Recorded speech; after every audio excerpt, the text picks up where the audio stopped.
Durant toute cette année, nous avons eu à écouter les thèmes, la parole de Dieu, bref, la prédication que vous nous avez donnée. Le Seigneur nous a donné au travers de vous. Et l'année passée, l'année dernière, le thème exploité, le dernier thème exploité, c'était sur ce qui m'a été dit sur toi. Premièrement, nous n'avons pas compris pourquoi ce qui m'a été dit sur toi avait clôturé l'année passée. Et au début de cette année, nous avons eu encore comme thème pour la première soirée de cette année, ce qui m'a été dit sur toi. Bonsoir à tous. L'année passée, nous avons fini avec ce message, ce qui m'a été dit sur toi. Ce qui était capital dans ce message, c'était de savoir, chacun de nous a forcément écouté quelque chose qui a été dit sur lui, soit par son entourage, soit par sa propre famille, soit par l'ennemi qui peut dire des choses sur toi. Mais le plus important est de savoir ce que Dieu lui-même a dit sur toi. Ce passage est tiré de l'Écriture qui révèle que ce qui a été dit sur toi, Sion, ce sont des choses glorieuses. Dieu dit sur nous des choses glorieuses différemment de ce que les hommes peuvent dire. Alors, au-delà de cela, quand nous avons parlé dans la soirée de la fin de l'année passée, le prophète des nations a parlé aux nations de la part de Dieu. On est à Moutou. Nous avons bengi Abraham, a émis ce que vous avez la paire de multitude. Moutou na Moutou azo vivre na mukili. Azana bito nzambati atsalike à vivre. Si au botami, au komina ajosa, aux okende, au gokufa, la durée de ta vie, raison d'être sur terre, c'est parce que Dieu a fixé un but. Individuellement, chacun a un but. Deuxièmement, une famille, l'hypothèse à la canabute. Je donne un exemple. Nzambe a sali que Jacob a botibana 12 mibali, c'était des tribus. Par tribu qui constituaient des familles, vous avez par exemple la tribu de Lévi. Lévi, sa famille était appelée à une destinée sacerdotale. De tous les enfants de Jacob, ezana libota ya Lévi nzamba pona ki alobi bango, fi na bango mo ba salela kanga na temple. Donc moi no akobotama 10 ans, 100 ans après na lignée wana, libota on est destiné au service sacerdotal. Donc libota na libota pe ezana destiné nango. Yango zo mona na pesa ki caractéristique, vous pouvez voir dans une famille, ba tu bazana kati ya famille, tout le monde est médecin. Il y a beaucoup qui sont des politiciens. Oh, tel bazan a fonction tel. Il y a quelque chose qui les ressemble tous. Ata ou aken a parti oyo, ata ou aken a activité telle. Mais ils sont appelés. Na katia makila na bango, il y a un appel. Il y a une vocation. Ça veut dire qu'au départ, cette famille était destinée pour être comme ça. Amen. Et troisièmement, un mariage. Izananzela. But destiné. Il dit, ton Dieu sera mon Dieu. Là où tu iras, j'irai. Écoute, Nzambe akeli Adam. Adam Nzambe a fait ses missions, cultiver la terre, salabou. Il a qui destiné naïe. Il fallait que Moutou a multiplié bilo qu'on a mabélé. Tant moi si aïe. Et ça pour que ça Adam ou sala naïe, tout ils allaient qui pour aider na vision. Donc binomi balé. C'est pourquoi la Bible dit que Nzambe a trouvé qu'il n'est pas bon que l'homme soit seul. Je lui ferai une aide semblable. Alors ensemble, un mariage a une destinée. Et moi, dans le bas qui n'a pas cinq d'exemples, vous allez voir que beaucoup de couples sont appelés à servir Dieu ensemble. Au moment de la carrière politique, parce que la carrière politique est bâtie à cause de donc même un mariage. Et j'ai insisté que jeune sœur, jeune frère, ton fiancé, c'est pendant le fiançailles qu'il faut se poser la question. Toujours qu'il est bien. Je vous t'aime, je vous love. Après, je vous t'aime, je vous love. Isaïe, il y a tout qui est bien. Pour mon père, il y a un moi, c'est bon, tout qui est bien. Ce qui est bon, c'est qu'il y a un souk, il y a un peu de delvo. Ils ont place mon côté. Il y a un jib, il y a un galem. Pourquoi pas monstre, moutou et ken un galem, ma collègue un jib. Non, ensemble. Et si quand il y a zoken, nebo zoken. Mariage est comme une fusion, il y a deux destinées pour comme un moko, mais nous faisons ça la route ensemble. Amen. Amen. Acclamons le Seigneur. Ok. Vous allez respirer un peu. Dans la salle, y a-t-il un père de famille ici, dans la salle? Qui est père de famille? Au cas où on était, faut en essayer, l'accent, ça père de famille. Wow. Amen. Amen. Amen. Ok. Je vais faire le choix d'une personne parce qu'il y a une question posée. Disons, que faire pour être un bon père de famille?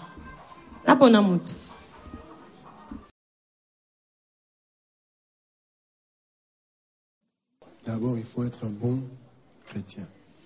Être d'abord attaché au Seigneur, connaître sa destinée pour pouvoir conduire toute la famille. Donc le premier pas, c'est d'abord être un bon chrétien, pas un bon croyant, pas un bon fidèle d'église, mais vraiment avoir une relation personnelle avec Dieu et connaître sa destinée. Ainsi, on pourra aussi conduire la famille dans la destinée familiale.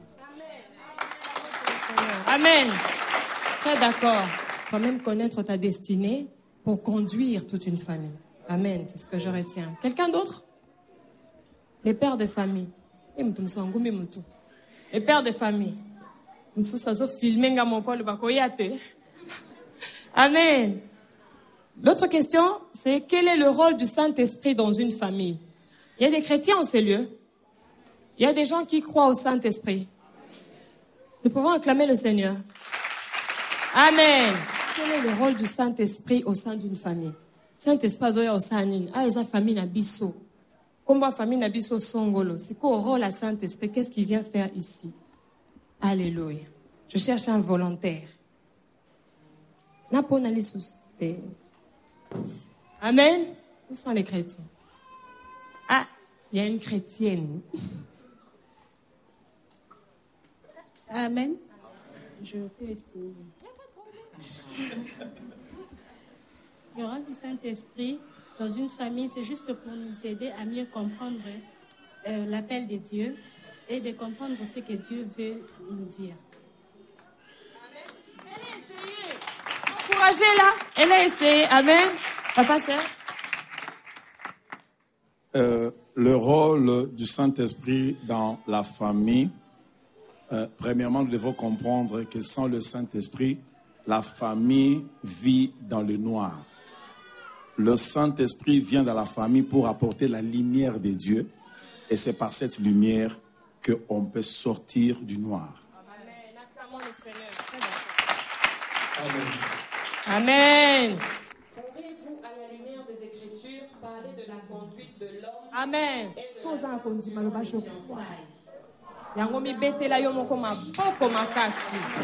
Alléluia.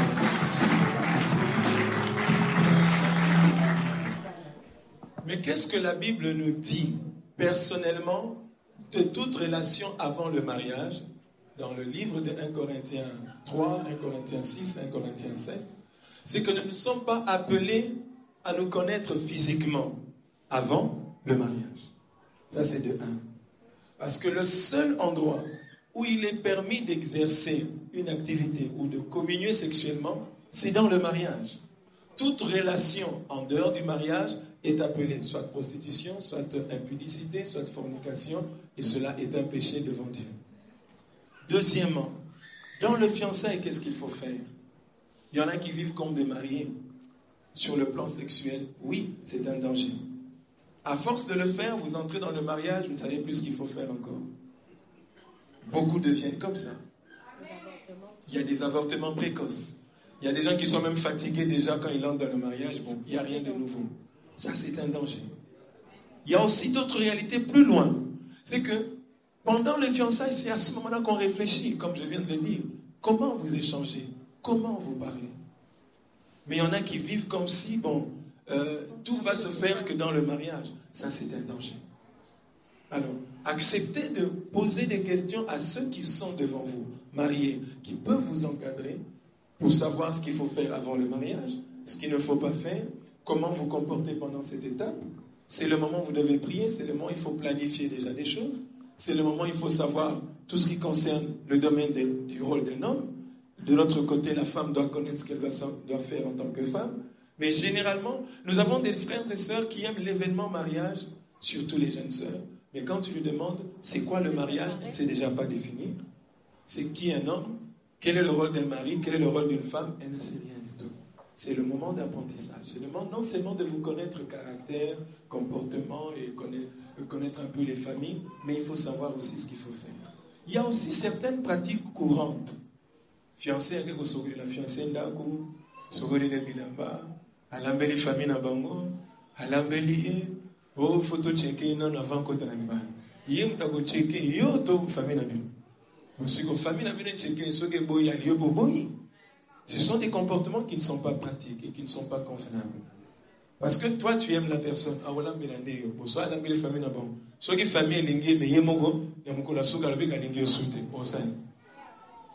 Non, c'est un moment de promesse. Il n'y a rien qui est concret, il n'y a pas d'engagement. C'est une promesse qui peut être rompue à n'importe quel moment. C'est pourquoi ne fais rien de peur de regretter. Ne livre pas ton corps, ne fais pas certains sacrifices au-delà de la mesure normale, parce que tu risques de regretter. Amen. Amen. Amen. Nous pouvons acclamer fortement le Seigneur. Merci, Papa Jacques. Vous avez été génial. Je vous libère. Je vous libère. Amen. C'était magnifique, n'est-ce pas? Acclamons le Seigneur alors. Gloire à Dieu.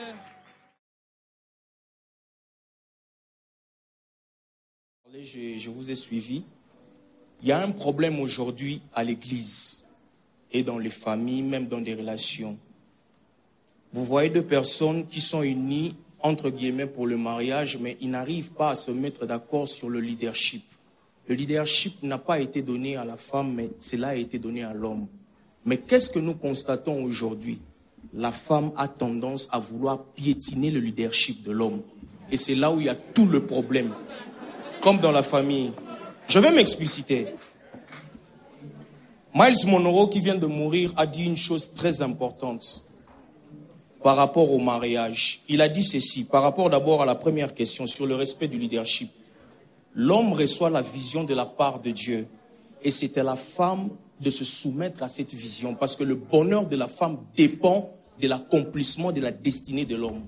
Je peux prendre un exemple concret. Parce que chez nous, ici en Afrique, on a tendance à croire que l'amour, c'est juste des proverbes ou quoi.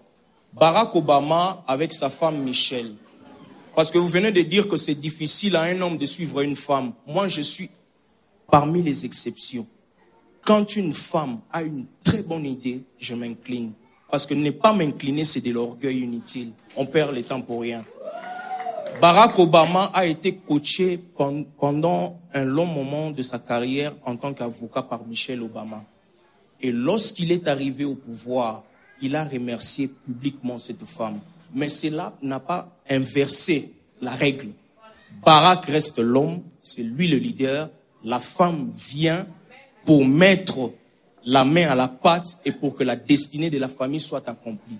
Il faudrait parler un peu de ce problème de leadership parce que nous constatons cela même dans les fiançailles. La fille a tendance à être impolie, exigeante par rapport à certains faits. Et il y a quelque chose d'important, c'est quoi? Quand tu aimes clairement une personne, tu as des fois du mal à t'imposer. Pourquoi? Parce qu'elle n'est pas encore tout à toi. Tu dois d'abord essayer un peu de faire ce qu'on appelle, essayer un peu de voir le pour et le contre. Mais qu'est-ce que cela maintenant amène dans le foyer? Cela amène la dictature. L'homme a tendance maintenant à piétiner sa femme au lieu de coopérer. Pourquoi? Parce qu'elle a été très impolie dehors et l'homme maintenant revêt maintenant son casquette de père et il se met à piétiner la femme. C'est un sérieux problème. Ouais. Par rapport à oui, c'est bon. Par rapport à la dernière question, pour clore, par rapport à la deuxième question, c'est un fait très important. Les jeunes ont beaucoup de problèmes qu'ils ne disent pas tout haut. Pourquoi? Parce que la plupart des parents ignorent ce genre de faits. Le parent n'est là que pour la spiritualité, mais ce n'est pas seulement la spiritualité qui doit conduire le mariage. Il y a aussi il y a des choses où l'homme espère que la femme fera cela pour l'intérêt des enfants et pour l'amour du foyer. Et quand ces choses-là ne sont pas faites, ce sont des désastres et des désespoirs. Donc c'est un peu ça, quoi. Comme quelle chose, par exemple? Comme quoi, par exemple? Aujourd'hui, nos parents sont là, ils ne peuvent pas me contredire. Deux fois, vous pouvez prendre le bâton de commandement à la maison parce que papa n'assure pas. Mais vous travaillez, papa a un salaire un peu par rapport à vous. Je viens d'une famille comme ça et je sais comment est-ce que ça brûle. Des fois, ça me fait très mal. Pourquoi? Parce que maintenant, vous verrez quoi? la femme aura tendance à hausser le ton, à dire des fois des histoires qui ne sont pas bonnes. Moi, je suis un enfant, je comprends. Mais je me dis toujours, si c'est comme ça que le mariage doit être géré, alors nous autres ici, nous n'avons pas une bonne image du mariage. Et c'est très dangereux. Pourquoi? Parce que c'est que la femme est en train de faire. Si je vivais ça un jour, je deviendrais ivrogne, je deviendrais un père à côté. Et lorsque nous venons dans de telles réunions, notre souci primordial, c'est quoi? C'est d'équilibrer les choses. Pas trop de Dieu, pas trop de quoi, mais il faut être équilibré. Parce qu'on a des gens qui sont bons spirituellement, mais pourris à la maison. C'est ça le plus grand problème aussi. Je vous remercie. Amen. Amen. Amen. Amen. Tout le monde a compris, n'est-ce pas? Ce que j'ai noté, c'est que il faut avoir vécu ça pour expliquer ce qu'il a expliqué. Amen. Et je pense que nous sommes d'avis avec le pasteur que ce sont des expériences qui poussent à parler de cette manière. Premièrement, je vais établir pour nous tous une vérité importante. Le modèle que Dieu nous donne du mariage reste le seul modèle. Quand la société connaît des déboires, il faut noter que le modèle du désastre ne sera jamais le vrai modèle. Alors, nous ne pouvons pas avoir peur du mariage. Le leadership dans le foyer. L'homme est chef, la femme vient après. Je suis d'accord avec mon frère qui a dit qu'il est capable de suivre l'idée d'une femme. Écouter une femme ne veut pas dire que le leadership de la femme vient au-dessus de l'homme. Amen. Cela aussi ne veut pas dire d'un autre côté pour des personnes qui sont aussi extrémistes, qui n'aiment jamais écouter la femme. Et il y a aussi un autre extrémisme qui n'est pas aussi trop parlé, c'est qu'il y a des hommes qui ne parlent jamais. De deux côtés. Alors l'équilibre c'est quoi? C'est pourquoi nous insistons. Ceux qui veulent entrer dans le mariage et ceux qui sont entrés dans le mariage, mais qui n'ont pas cette connaissance, de comprendre quel est le rôle de l'homme, quel est le rôle de la femme.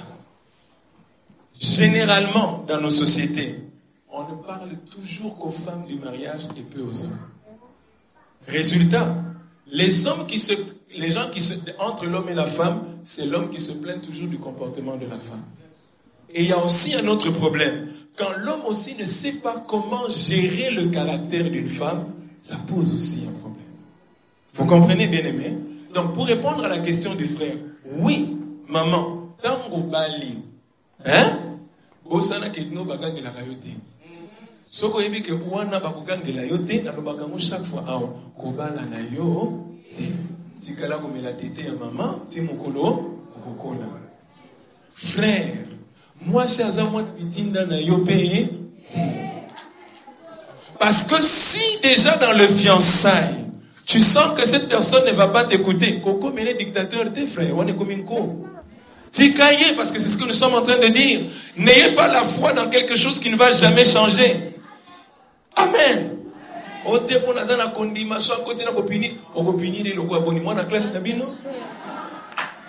Alléluia. Donc, dès le départ, tu sens que comme Adam, ce que tu vois comme caractère n'est pas compatible, tracez là.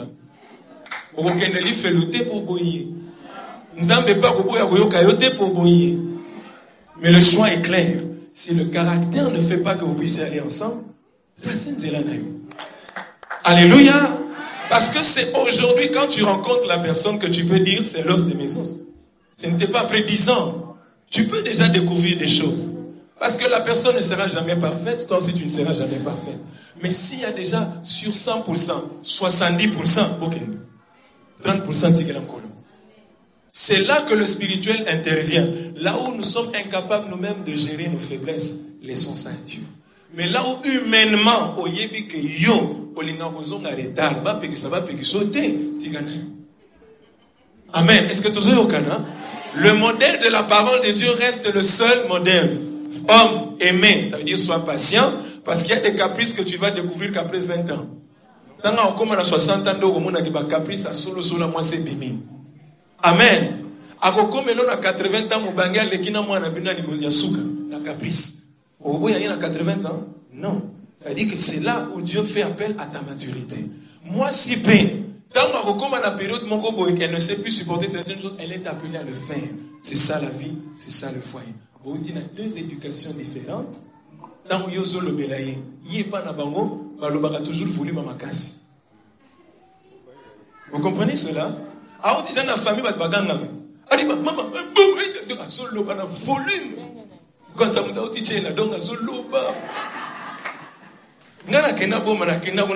gens ne parlent jamais à voix basse. Si vous écoutez les gens, moi, c'est à cause de l'environnement à Bongo. Tonalité à famille à Bango. Amen.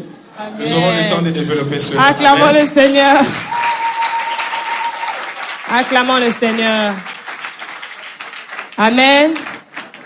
Tout qui va question, et belé, tout qui continue même koyoka. Mais le plus important, comme l'a dit notre bien-aimé, il y a des gens qui en souffrent. Amen. Et on néglige à la réunion à Boété parce qu'il y a des gens qui sont blessés. Dans le Seigneur, n'a pas réunion à Boété. Il vient penser les blessures. Est-ce que tu es prêt pour prier? Nous devons adorer Dieu pour les familles, comme a dit notre bien-aimé. Osant la référence à parenté. Tu te dis, demain, si je dois être père, est-ce qu'il faut Nazaka à Boé? S'il faut que je sois mère, il faut Nazalaka à Boé. Et Papa Jacques a répondu, le vrai modèle, la parole de Dieu. Alléluia. Est-ce que nous pouvons nous élever pour adorer?